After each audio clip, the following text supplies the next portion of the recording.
Hello, in this lesson, I'm going to review chapter 8, probability with sampling involved. So first, I think one is probability with and without, with sampling for means. Now that one common mistake students making is whether we're using sample or not. So chapter 7, the probability of normal distribution as well. So these two sections, chapter 7.2 and 8.1, this is where the most common mistakes occur. So I'm going to do one example where I'll demonstrate the differences between these two sections and these two types of probability problems. So first, let's review our central limit theorem. So the theorem states that regardless of shape of the underlying distribution, the sampling distribution of x bar becomes approximately normal as the sample size n increases. What it's saying here is, doesn't really matter what is the distribution of the population where the sample is selected from. It could be skewed left, could be skewed right, could be whatever shape that is. Doesn't matter, right? So as the sampling distribution of x bar will be normal if n is big enough. Well, how big is big enough here? Well, big enough meaning that if n is greater or equal to 30. So here say if x bar will be normal, if two of the conditions is met, the central limit theorem says that if x has mu sigma given, x bar will be approximately normal if n is greater than equal to 30. Now you will see that some textbooks actually say n have to be greater than equal to 40 and things like that. Now n greater than equal to 30 is just the minimum sample size required. Well, if I know that the underlying distribution is maybe skewed left, skewed right, I might even want to pick n equal to 40 if I want, right? But the bigger the better. Right? So you know it's skewed already. To make sure it's not skewed, make sure it become normal, I might even pick n equal to 40 if I were doing a survey or something. Right? Now the other condition to guarantee that x bar is normal is that the underlying distribution is already normal. Right? I know the underlying distribution is normal. I know the mu and the population standard deviation. Then I don't care how big the sample size is. Right? Sample size could be 5.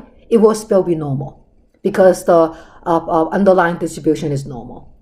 So shape of x bar will be normal if one of those conditions are met. All right, so now if it's normal, then we can calculate the mean and standard deviation. The mean is mu of x bar is the same as mu. It says population mean. And the standard deviation is given by mu of x bar equal to sigma over square of n, division here.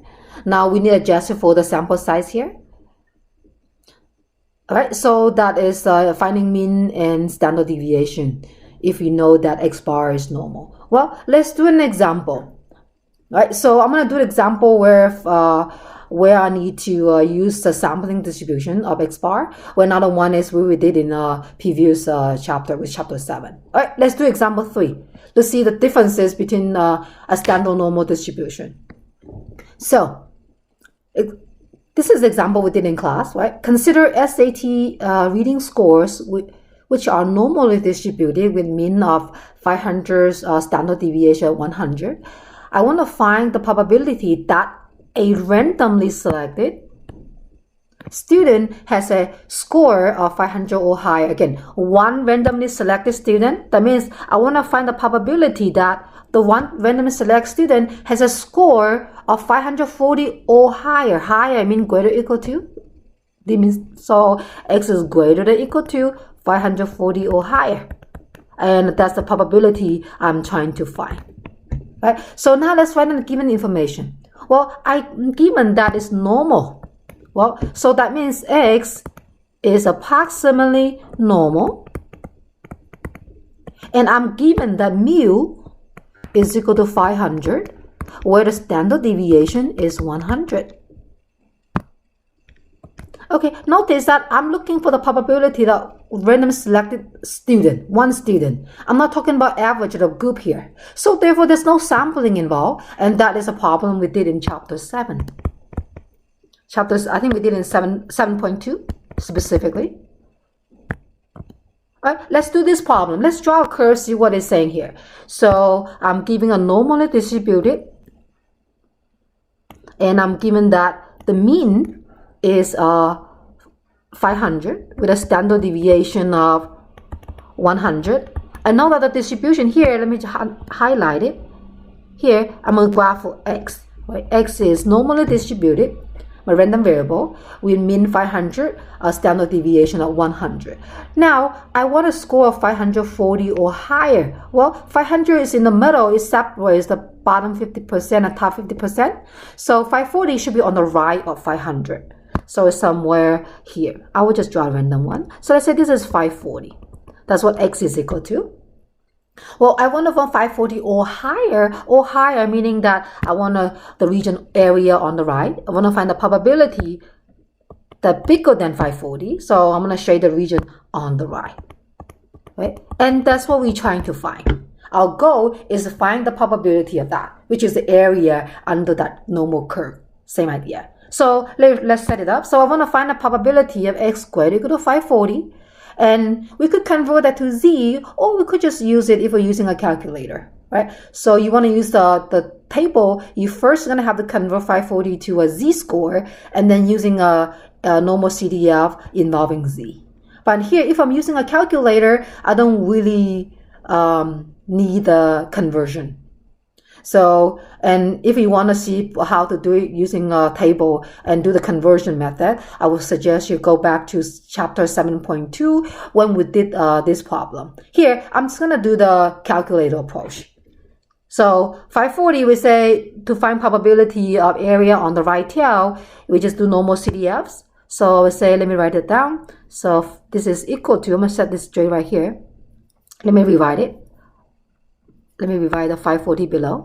So I want to find a probability that x is greater equal to 540. And using the normal CDF, I'm going to use a calculator. So normal CDF. And if you're using a normal CDF here, again, I always input the lower bound, upper bound, mean, and standard deviation of the distribution that I have. Right now, I have mean 500, standard deviation 100. Now look at my shaded region. My lower bound here is 540, so therefore I begin with 540. And my upper bound here is a number up to really big number, right? Think about a number that's infinity, positive infinity, extended to positive infinity. But you see here, we're gonna just use a number 9999 to represent that, right? A number, for 999 is really big. Is if you convert it, is big enough, 999. You could put one more 9 or two more 9 here. It won't change the result. So I'm just gonna put that 999 here. And my mean and standard deviation for the distribution of x is 500 and then 100. And I'm just going to type that into your calculator. Okay, so go to second vars. Now, normal CDF is number 2 here. And again, notice that your calculator displays lower and upper mean and standard deviation. Now here, we're using my lower bound here is 540. So I'm just going to type 540. And my upper bound here is a big number, a positive big number. And then my mean here is not standard 0.1 here. Now my mean here is 500. My standard deviation here is 100.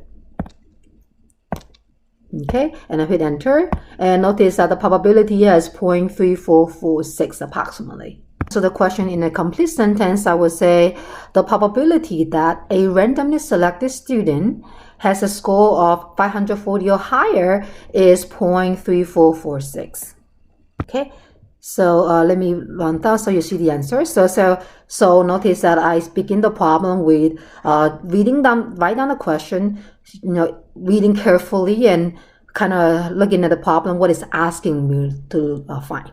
And notice that we say we're looking for the probability of one randomly selected student. And we write down the given information. We say if it's given normal, then I could just using normal, right? So here, this is a calculator approach to do this problem. All right, let's do the second problem. Okay, consider SAT reading score with a normally distributed with mean 500, standard deviation of 100.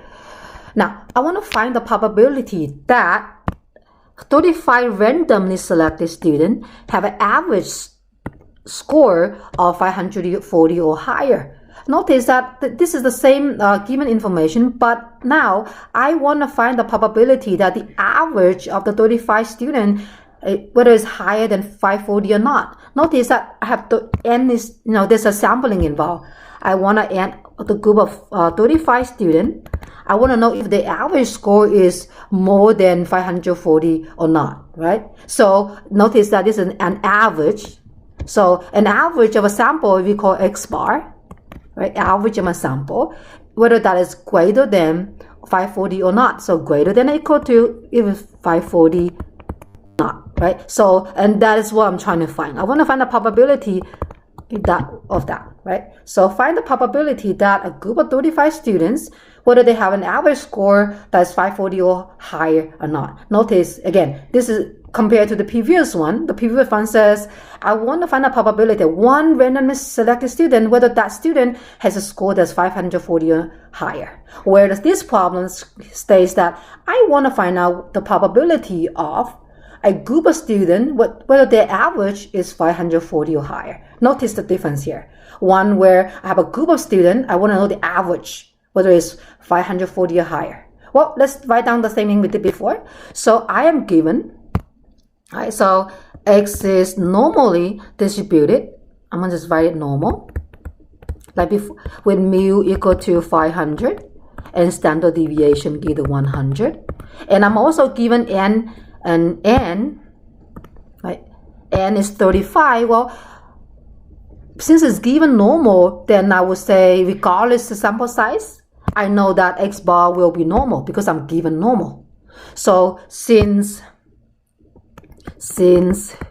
the underlying distribution is normal, therefore X bar will be approximately normal. Okay? So again, here we don't even need to use the central limit theorem because we know the underlying distribution is normal. So if it's normal, I know X bar will be approximately normal with the mu of X bar, sigma X bar that I can calculate. So now let's calculate the mean and standard deviation of X bar, right? So let's find it. So we say mu is same thing as a population mean. So in this case will be 500. And the standard deviation by a sigma over square root of n. And so we're just going to write it out. So sigma is given as 100 and square root 35. Right? So here I can just write it over here. So 100 over square root of 35. Right, now let's draw the distribution. See what we have here. So let me make sure erase this part here so I can have more space. So bring it over here. So we have draw my normal curve. X bar is approximately normal. Let me highlight that. I'm drawing the distribution of X bar normal with a mean of 500. But now, make sure I remember my standard deviation now is sigma of X bar, which is the one that I found. Let me use the same color. Sigma of X bar. So make sure that I'm using sigma X bar when I do my calculation. So I want to find 540 or higher. So I'm looking at whether somewhere on the right-hand side, this is 540. I want to know if X bar greater or equal to 40, so I still show the right region. And my goal is find the probability of this region here. Okay. Now let's set it up. So I want to find the probability of X bar is greater or equal to 40. Again, I'm going to use the same thing as before, normal CDF. Right. My lower bound here is 540. My upper bound is a positive big number. And now my mean is still 500, but notice that my standard deviation is 100 over square root 35. And we can just enter that into our calculator. Notice that for the standard deviation, I don't have to write in decimal form. If I'm using a calculator, I could just type that exact number into my calculator. All right, let's do it. Okay, I'm going to a normal CDF, so second vars. And number 2 is normal CDF. My lower bound is still 540. My upper bound is still a big number. My mean is 500. Now notice that make sure you change the standard deviation to adjust for the sample size. So that's a 100 over square root of 35. Okay. Now I just put enter. Okay. Now notice that the probability here is 0.0089A. Right. So let me write it down. Okay, so the probability that the average of the group has a 540 or higher is 0.0089A. So I write that in a complete sentence and I can answer the problem. Now let's just do a little quick review for this one again. So let me zoom in so you see the whole thing. So that the difference is these two. Again, all right, so this is chapter 8.2, 8.1 I mean. And so if you notice that when sampling is involved, when sampling is not involved, which is the first one, notice that one of them here, I'm asking for the average probability of having an average that's 540 or higher, where the other one says I want a probability of one randomly selected student. So again, when you do this type of problem, be careful here. You're going to ask yourself, am I looking for the probability of individuals, or am I looking for probability of the average of a group? Right? So those are the differences. Now let's review 8.2 and chapter 6, where binomial is involved. Okay. 8.2 is a distribution for sample proportion. Notice that we did 8.1 is sample mean. Now is sample proportion. Now I want to know is how is this different from the binomial distribution we learned in chapter 6.2. Okay, let's review the sampling distribution for p hat first. So sampling distribution of p hat, right, the sample proportion. The central limit theorem states that for a simple random sample size of n with a population p given, the shape of the sampling distribution of p hat is approximately normal if it satisfies this condition, where n times p, 1 minus p is bigger or equal to 10. Now, it also requires that the sample values are independent of each other, and independent of each other if we meet this condition, which is n is less than 5 population of a population size. And so here, if both conditions are met, then I can use the sampling distribution of p hat, which given that mean is mu of p hat, right, is given by mu of p hat equal p, same thing as population, where the standard deviation of p hat is equal to square root of p times 1 minus p over n. Right? So this is the calculate. Notice that the mean is the same, mu of p hat is same as p, but the standard deviation changes. So let's do one problem below. Okay. Now, a Gallup poll surveyed that 72% of adults, if given the choice, would prefer to start their own business rather than work for someone else. A random sample of 6 young adults was obtained. Notice that if you would think about the answer of the survey, you would ask the person, hey, would you prefer to start your business or you work for someone else? And your answer here, it will be one or the other. So say the answer might say, start my own business or work for a business, right? Work for someone else. So here, your answers have 2 outcomes.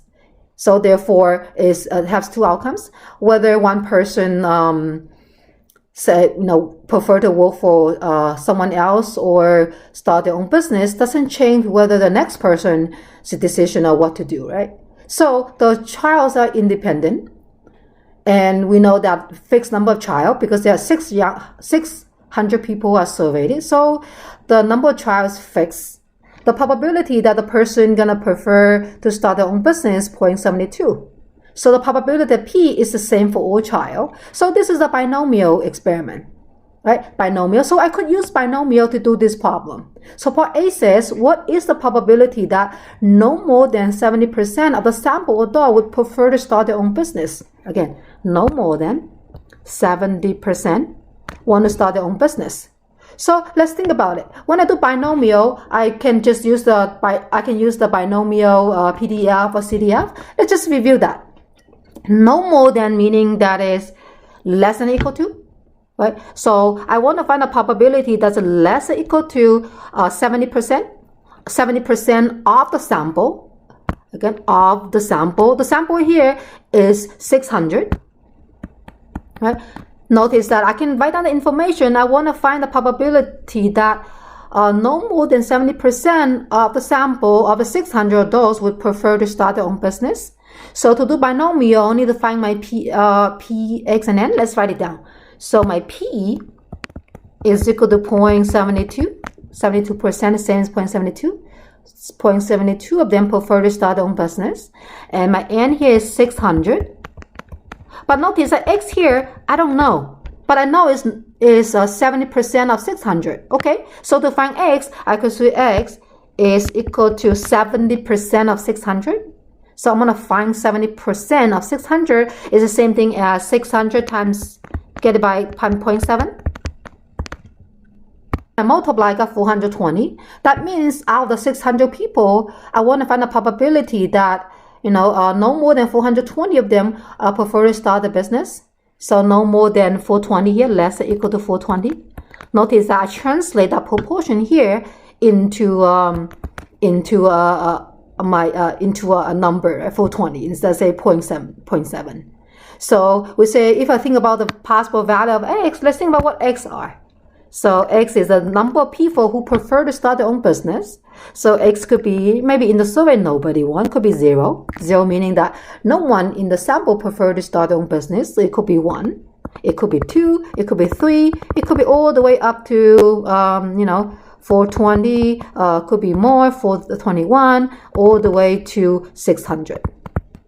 So those are x possible value of x.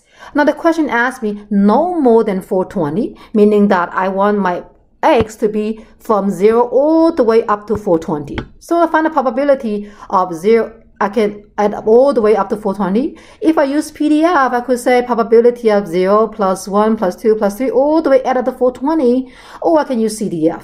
Right? Just let me do it. So I want to find the probability of x less or equal to 420. Right? That is equal to binomial. And I want to up to 420, so I'm going to use CDF. Binomial CDF. Okay, I'm not looking for individual here. I'm looking for a group of person, right? A group up to 420. I want everything on the left of 420. So I would say a CDF, my x, n is 600. Always put n first. P is 0.72. And then my x in this case is 420. Okay, and then I calculate that. To go binomial, let's go to second vars. And I can go down to binomial CDF. But that is B, so enter. Now, number of trial is 600. My probability here is 0.72. And x value here is 420.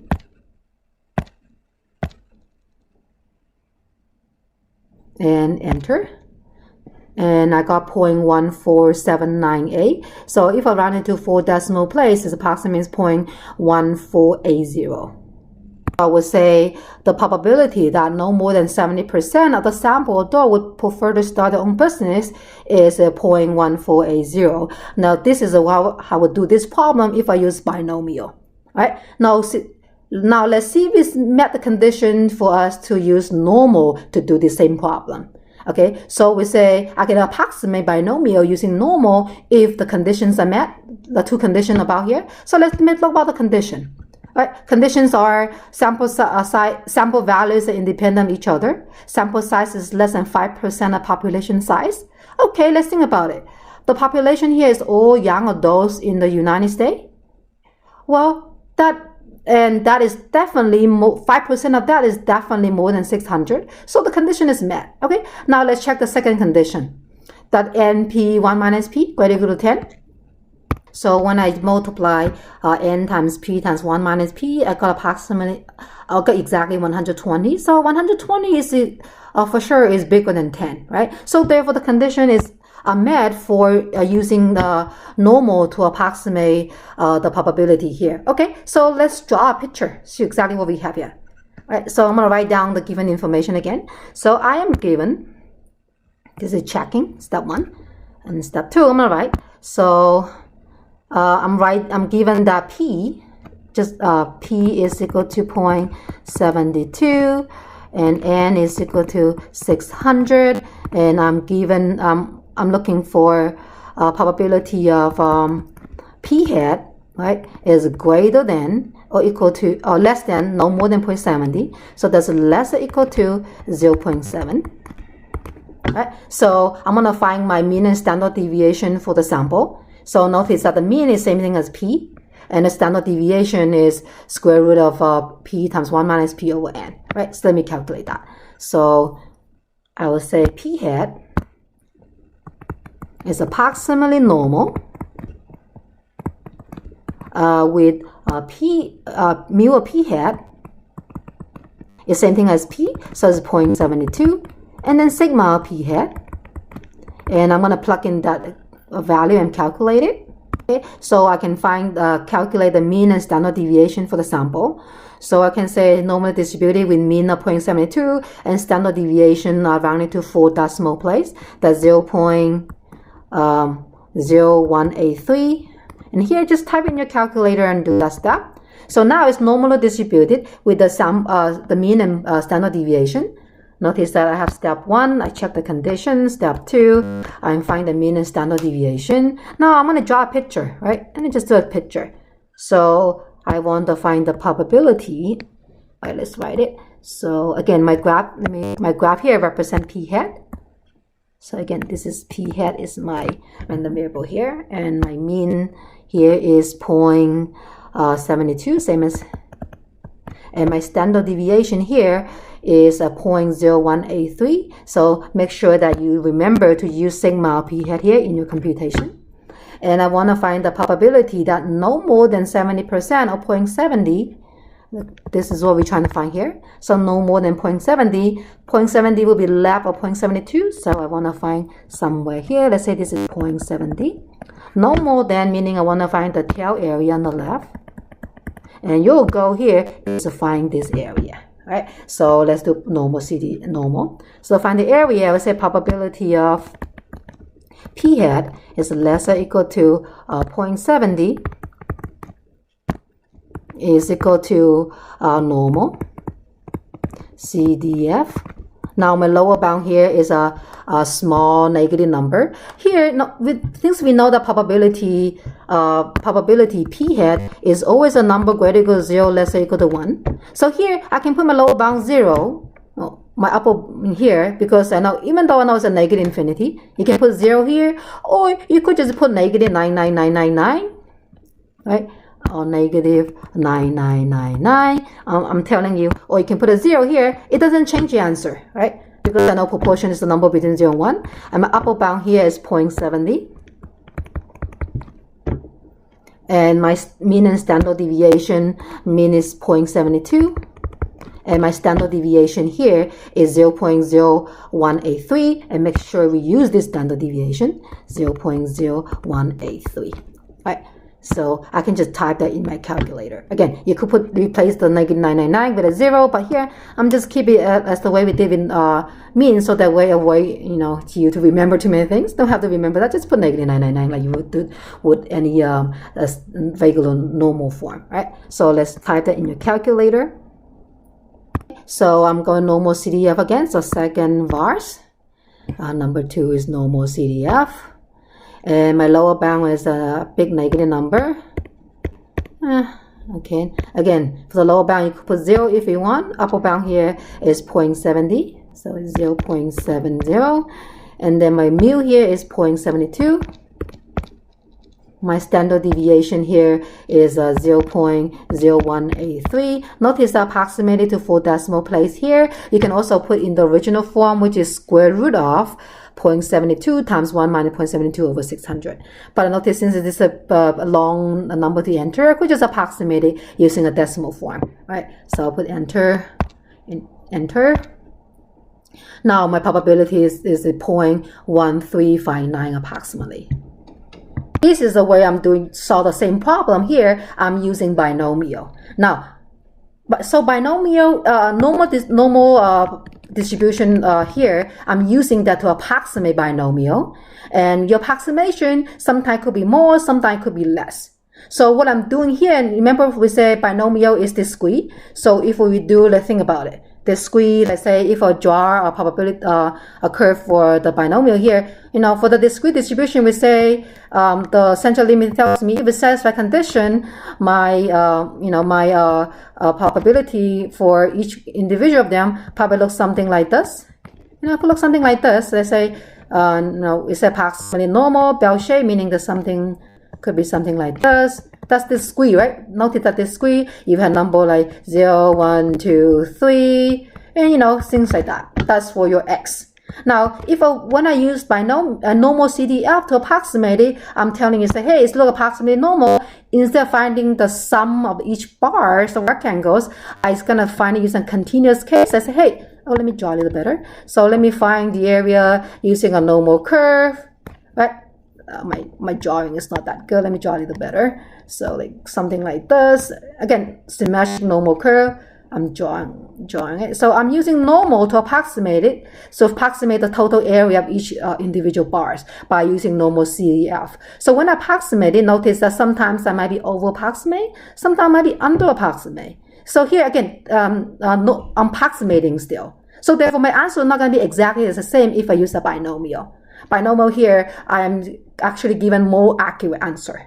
So it's using normal CDF, I think is make it a little easier to do in the cases, where you're not limiting to adding individuals or using binomial, like a CDF or PDF. Here, notice that for normal CDF, all I have to do, if I'm using a calculator, there's 3 scenarios. I either look for the area on the left, on the right, or in the middle. So it kind of makes it easier to computation. But is it wrong to use binomial to do the problem? Not at all. Right? So I would say some people probably even argue that there's no need for normal approximation. You could just do binomial. Some people would say that. But later, we could actually make it easier when we do, I would say do a little easier when we do checking our making confidence interval or doing hypothesis testing. So say, when its conditions are met, we could just use a normal to approximate the area, right? My normal actually underestimate the actual probability. Now I have 2 different answers here, right? So there's 2 ways to do this. Let's do one more, right? Just to see side by side, what kind of problem we have. We do both approach. Let me do part B. Okay, so this is the same problem here as before. We say we're given 72% a young adult, given choice whether you prefer to start your own business or work for someone else. A sample of 600. Now, I want to find the probability that 540 or more would prefer to start their own business. Let's kind of remember what are the random variable here. The random variable here is the number of people who prefer to start their own business. So X, right? And a sample of 600. So the variable could be 0, 1, 2, all the way up to 450, 451. Keep going until you hit 600. Right? So I want to find out the probability of 550 or more, meaning that I want to find the probability of all this here together. So let's do it using a binomial. So let's write down what we have. So we say P is 0.72, N is 600, and I want to find 450 or more. So my X here is given already. So X is greater or equal to, let me write it, greater or equal to 450, more than that. So I could, using same thing we did before, so binomial CDF. So I say probability of X greater than or equal to 450 is equal to binomial. Oh, let's think about before we plug in the answer. If I do binomial CDF of 450, it actually give me the area on the left of 450. But I don't want that. I want area on the right. So instead of using binomial PDF, I need to think about a bit. Okay, let's think about it.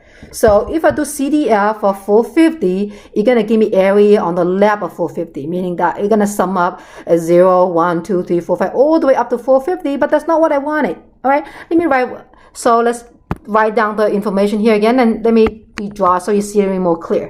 So X is equal to 0, 1, 2, all the way up to 449. Let me write one more, and then 450, and then all the way up to 600.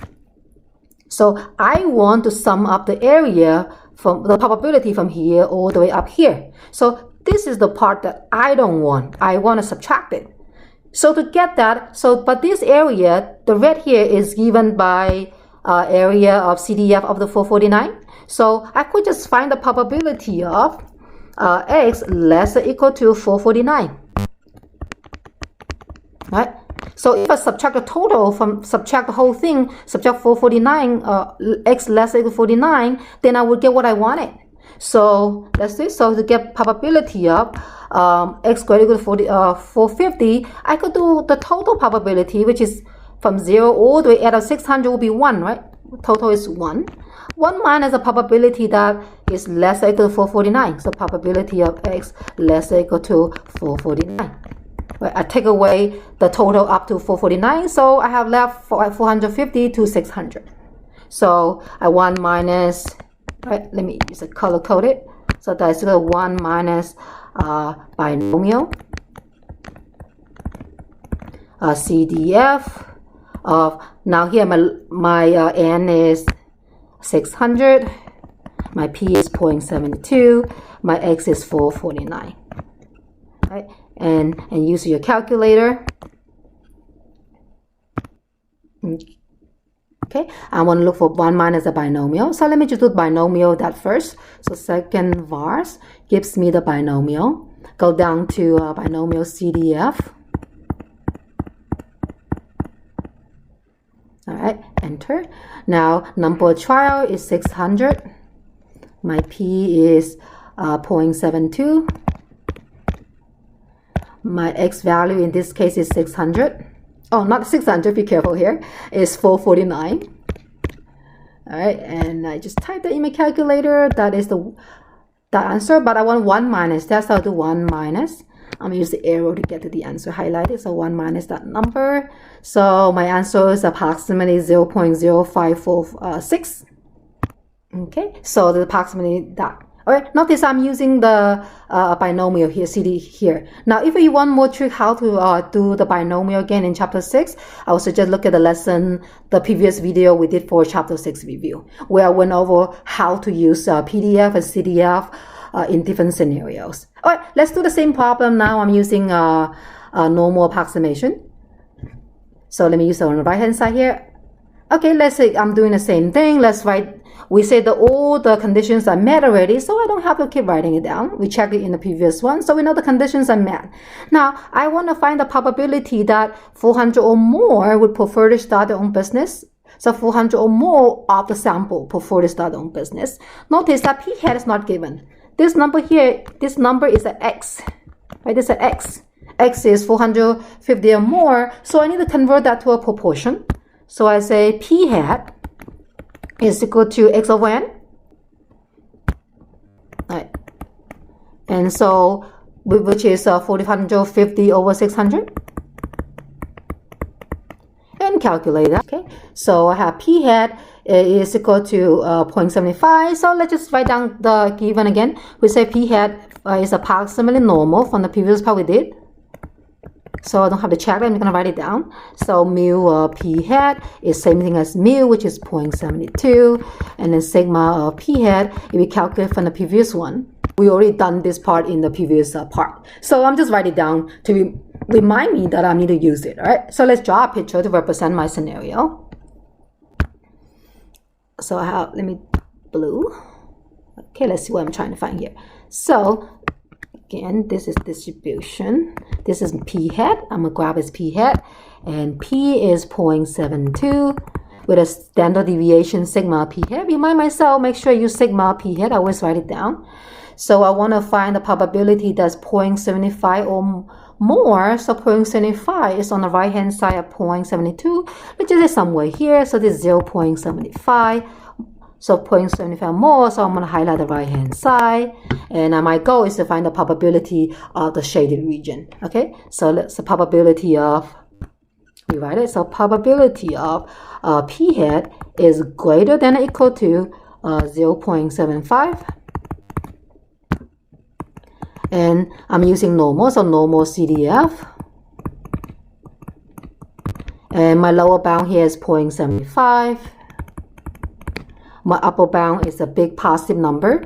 And again, reminder, p hat is have to be between 0 and 1. I could just put 1 here, or you can just put a large positive big number. And my mean and standard deviation are 0.72 and 0.0183. Right? So that is approximately. Using your calculator, we'll get Okay, so I type in my calculator, normal CDF here. My lower bound is 0.75. Again, my upper bound here, I could put 1 if I want because I know probability between 0 and 1. Or I can just put up large number. Right? And my mean here is 0.72. And my standard deviation here is 0.0183. And put enter. Enter. So now my solution is 0.0506 approximately. Let's see side by side. Notice that if I'm using normal to approximate, this time notice that my solution is much closer than the solution I would do using binomial. So here, again, let me just remind here. So the left here, I'm using binomial.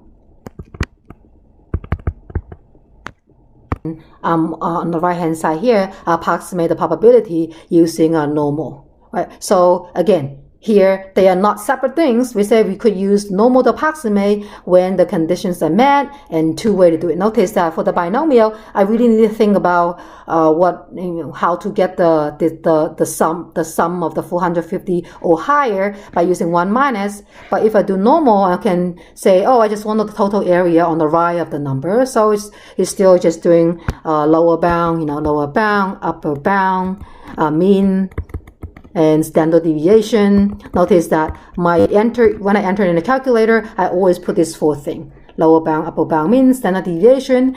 I think it actually simplified the problem a little bit, make it a little easier to do. Okay, so those are 2 different ways of doing probability here. Right? I would suggest you do more practice. Okay, so. And to see different cases, maybe try out some problem where you use both binomial and normal approximate to do the same problem, and just get practice. So thank you for watching the video. I'll see you next time.